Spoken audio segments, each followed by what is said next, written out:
और इस वक्त की बड़ी खबर भोपाल से, जहां मध्य प्रदेश बीजेपी ने अपनी अंतिम सूची जारी कर दी है। बची हुई 2 सीटों पर अब अपने प्रत्याशी घोषित कर दिए हैं। गुना सीट जो काफी लंबे समय से होल्ड पर थी, यहां से पन्ना लाल शाक्य को टिकट दी गई है। बता दें कि 2 ऐसी विधानसभा सीट थी जिन पर प्रत्याशी घोषित बीजेपी ने नहीं किए थे, और इनमें एक सबसे बड़ा जो नाम था वो गुना का था। गुना में काफी लंबे समय से रस्साकसी का दौर देखा जा रहा था।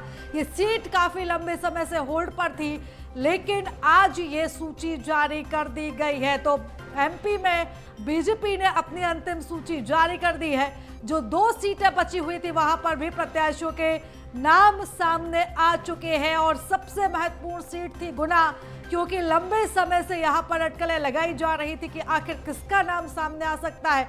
तो यहां से पन्ना लाल शाक्य को टिकट दिया गया है, और अब पन्ना लाल शाक्य यहां से बीजेपी के दावेदार होंगे। तो बता दें कि अब 230 विधानसभा सीटों पर भाजपा अपने पत्ते खोल चुकी है।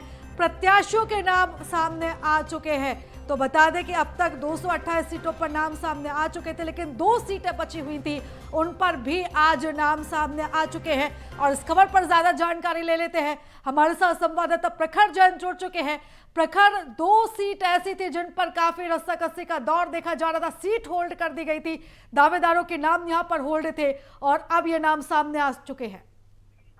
ये निश्चित तौर पर बीजेपी ने अपने इससे पहले 228 सीटों पर 5 बार में अपने नाम सारे जारी किए थे। गुना, विदिशा 2 हॉट सीटें कही जाती है मध्य प्रदेश की, दोनों पर ही अभी तक नाम होल्ड किए गए थे। और अब आज इन दोनों ही सीट पर, क्योंकि देखिए कल 30 तारीख है, आज 29 तारीख, यानी कल आखिरी दिन है नामांकन का, आज छुट्टी का दिन है, तो केवल 1 दिन बचता है नामांकन के लिए। तो आज ये सूची जारी करना बिल्कुल लाजमी था, बिल्कुल सबसे आखिरी दिन चुकी था, और इसी लिहाज से आज दोनों सीटों पर नाम सामने आ गए हैं बीजेपी के। गुना से अगर बात की जाए पन्ना लाल शाक्य, और वहीं विदिशा से मुकेश टंडन को जो टिकट दिया गया है। खासतौर पर अगर इन दोनों सीट की बात करें तो गुना की जो सीट है, कहीं एक इंडिया के प्रभाव वाले क्षेत्र की ये सीट है। वहीं विदिशा की अगर बात करें तो विदिशा से खुद मुख्यमंत्री शिवराज सिंह चौहान भी चुनाव लड़ चुके हैं, हॉट सीट इसे भी कहा जाता है। तो ऐसे में इन दोनों ही सीट काफी असमंजस का दौर पार्टी को देखना पड़ा था। कई सारे नामों पर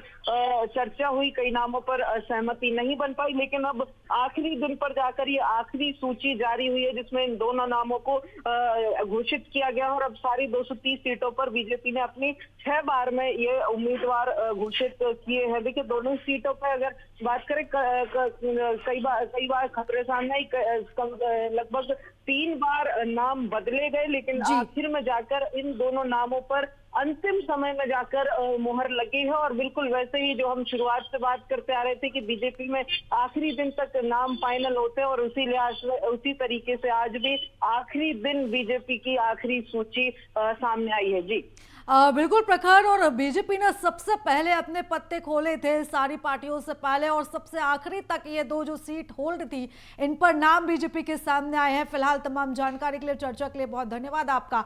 तो बता दें कि गुना और विदिशा 2 विधानसभा सीटें जो काफी लंबे समय से होल्ड पर थी, इन दोनों ही सीटों पर अब प्रत्याशियों के नाम सामने आ चुके हैं।